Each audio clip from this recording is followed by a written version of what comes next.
வெற்றி பெற முடியாது என்று தெரிவித்தும் வேண்டுமென்றே யுக்ரைன் அதிபர் ஜெலன்ஸ்கி ரஷ்யாவுடன் போருக்குள் நுழைந்ததாக அமெரிக்க அதிபர் டொனால்ட் ட்ரம்ப் குற்றம் சாட்டியுள்ளார். ஐரோப்பிய நாடுகளுக்கு தான் இந்த போர் முக்கியமே தவிர இதில் அமெரிக்காவுக்கு லாபம் ஒன்றும் இல்லை என சாடியுள்ளார். அப்படி இருக்கையில் அமெரிக்காவுக்கு இணையாக யுக்ரைன் போரில் ஏன் ஐரோப்பிய நாடுகள் செலவிடவில்லை என்றும் அவர் கேள்வி எழுப்பியுள்ளார்.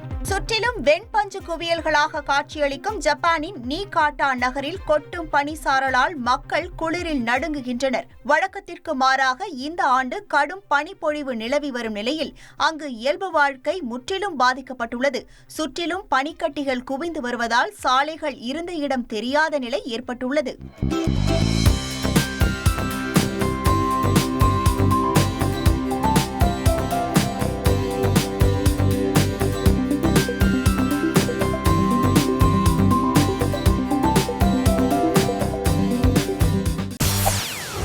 செய்திகளை உடனுக்குடன் தெரிந்து கொள்ள உடனே சப்ஸ்கிரைப் பண்ணுங்க.